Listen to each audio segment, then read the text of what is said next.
Video start करने से पहले हमारे चैनल को सब्सक्राइब करिए मोटिवेशनल वीडियो और नॉलेजेबल वीडियो के लिए। चलिए स्टार्ट करते हैं।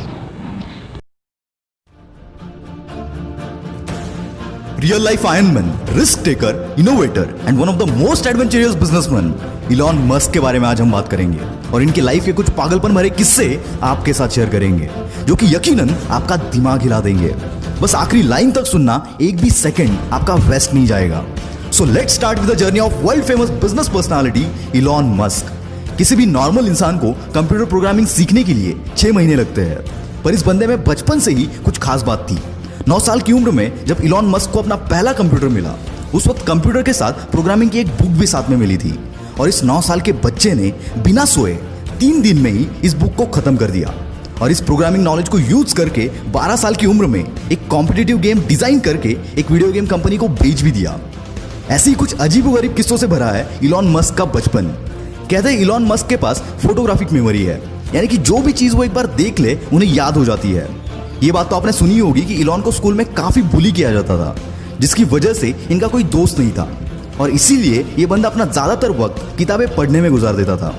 इलॉन के भाई बताते हैं कि इलॉन 7-8 साल की उम्र से दिन के 15-15 घंटे पढ़ते थे। अभी आपको थोड़ा फनी लगेगा, पर ये एक्चुअल किस्सा है। बचपन में किसी से भी बात करते करते ये बंदा अपनी सोच में गुम हो जाता था। इसकी वजह से शुरुआत में इनके पेरेंट्स को लगा कि इलॉन ठीक से सुन नहीं पा रहे और इसीलिए इनके कान का ऑपरेशन भी करवाया गया, पर ऑपरेशन के बाद भी कुछ फर्क नहीं पड़ा और फिर उनको पता चला कि इनका फोकस लेवल इतना ज्यादा है कि अगर ये कुछ सोच रहे होते हैं तो उन्हें आसपास की आवाजें तक सुनाई नहीं देती। वैसे तो इलॉन बचपन से ही इनोवेटिव होने के साथ साथ बिजनेस माइंडेड भी थे, वरना कौन सा 12 साल का बच्चा खुद का प्रोडक्ट बनाकर कंपनीज को बेचने की सोचता है। 17 साल की उम्र में इलॉन पेंसिल्वेनिया यूनिवर्सिटी में एडमिशन लेकर कनाडा शिफ्ट हो गए और वहां उनके कुछ दोस्त भी बने। उनके क्लासमेट्स को वाइल्ड पार्टीज का बहुत शौक था, पर एज रेस्ट्रिक्शन के चलते वो पार्टीज को अटेंड नहीं कर पाते थे। इस पर इलॉन और उनके फ्रेंड ने मिलकर एक जुगाड़ लगाया। उन्होंने एक ऐसा घर रेंट पर कर लिया जहां पर वो वाइल्ड पार्टीज अरेंज कर सकते थे और पार्टी में पर पर्सन $5 की एंट्री फीस चार्ज करते थे। इससे इनकी पॉकेट मनी और रेंट दोनों निकल जाता था। कॉलेज खत्म होने के बाद 1994 में अपने भाई के साथ मिलकर इलॉन मस्क ने अपना पहला स्टार्टअप Zip2 लॉन्च कर दिया। Zip2 से लेकर SpaceX, टेस्ला और OpenAI तक जितने भी स्टार्टअप इलॉन मस्क ने स्टार्ट किए, उन हर एक में इनोवेशन इस बंदे का प्राइमरी और सबसे स्ट्रॉन्ग पिलर था। Zip2 में वो अलग अलग बिजनेसेस के मैप्स और उनकी इंफॉर्मेशन Zip2 के वेबसाइट पर प्रोवाइड करते थे, जिससे बिजनेस ओनर्स को नेटवर्किंग में हेल्प मिलती थी और इलॉन का ये बिजनेस चला। केवल 5 साल में इलॉन ने ये कंपनी $307 मिलियन के वैल्यूएशन के साथ कॉम्पैक्ट को बेच दी और इसमें इलॉन का शेयर $22 मिलियन का था। अब इलॉन मस्क एक मल्टी मिलियनर बन चुके थे। उनके पास अब एक बड़ा सा अपार्टमेंट, एक प्लेन और एक मैकलारन F1 स्पोर्ट्स कार भी थी। ऐसे एक दिन इलॉन बैंक गए हुए थे। वहां उन्होंने देखा कि लंबी लंबी लाइनें लगी हुई थी और यही जन्म हुआ X.com का। इलॉन की यह कंपनी ऑनलाइन ट्रांजैक्शन केवल एक ईमेल के थ्रू प्रोवाइड करती थी। शुरुआत में तो लोग भरोसा करने के लिए कतराते थे, पर बाद में रैपिडली इनकी अच्छी खासी ग्रोथ हुई और आगे चलकर X.com पेपाल बनी। 2002 में eBay ने पेपाल को $1.5 बिलियन के वैल्यूएशन के साथ खरीद लिया। इसमें इलॉन मस्क सबसे हाईएस्ट यानी कि 11.7% के स्टेक होल्डर थे। उसके बदले उन्हें $165 मिलियन मिले और पेपाल के इसी डील के बाद जन्म हुआ पेपाल माफिया का। मतलब ये कि इसमें जितने भी शेयर होल्डर्स थे, उन्होंने पेपाल बेचने के बाद खुद की बड़ी बड़ी कंपनीज बनाई, जिसमें यूट्यूब, लिंक्डइन, SpaceX, टेस्ला, कीवा जैसे बड़े बड़े ब्रांड शामिल है। पेपाल के बाद इलॉन मस्क के पास काफी पैसे आ चुके थे। अब उन्हें पूरा करना था अपना स्पेस ट्रैवल का सपना, इसलिए रॉकेट खरीदने के लिए यह बंदा रशिया चला गया। वहां रॉकेट का नॉन निगोशिएबल $8 मिलियन का प्राइस सुनकर यह बंदा खाली हाथ वापस चला आया, पर आते टाइम अपने साथ एक जज्बा लेकर आया कि अब रॉकेट तो मैं खुद बनाऊंगा।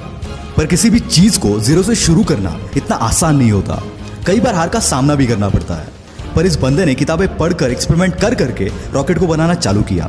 साथ ही इलेक्ट्रिक कार बनाने वाली कंपनी टेस्ला में भी इन्वेस्ट किया, पर इतनी कोशिशों के बावजूद नाकामयाबी बंदे का पीछा छोड़ने को तैयार नहीं थी। एक के बाद एक रॉकेट्स के टेस्टिंग फेल हो रहे थे। यहाँ टेस्ला भी फंडिंग ना मिलने की वजह से डूबने की कगार पर थी। एक समय तो ऐसा भी आया जब इस बंदे के पास आखिरी $40 मिलियन बचे थे और दोनों भी कंपनीज डूबने की कगार पर थी। इनके सामने 2 ऑप्शन थे, SpaceX में सारा पैसा लगाकर टेस्ला को डूबने दो या फिर दोनों में आधा आधा पैसा लगाकर दोनों को डूबने दो। और ऐसी सिचुएशन में इस बंदे ने दूसरा रास्ता चुना और फॉर्चुनेटली इनका चौथा रॉकेट चल पड़ा और साथ ही साथ इनकी किस्मत भी।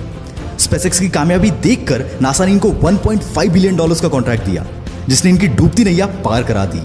स्पेसएक्स और टेस्ला के साथ साथ इलॉन मस्क की कई सारी कंपनीज है जो कि इनोवेटिव कंपनीज है, जिसमें द बोरिंग कंपनी जो कि ट्रैफिक कम करने के लिए कई सारी जगहों पर वर्ल्ड क्लास टनल बना रही है। हाइपरलूप 1 जो कि एक नए तरीके का ग्राउंड ट्रांसपोर्ट है, जिसके जरिए हम 700 माइल्स का डिस्टेंस 1 घंटे में कवर कर सकते हैं।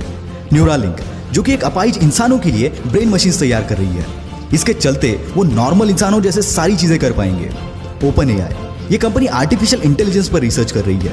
साथ ही इलॉन मस्क स्टारलिंक नाम के एक प्रोजेक्ट पर काम कर रहे हैं, जिसके चलते वो 12,000 सैटेलाइट स्पेस में भेजेंगे, जो कि अर्थ की ऑर्बिट में एक स्टार जैसी चेन बनाएंगे, और इसी स्टारलिंक के जरिए पूरी दुनिया में हर जगह इंटरनेट प्रोवाइड किया जाएगा। दोस्तों, जहां पर किसी भी नॉर्मल बंदे की सोच खत्म हो जाती है, वहां इस बंदे की सोच शुरू होती है, और यही बात इन्हें इलॉन मस्क से द इलॉन मस्क बनाती है।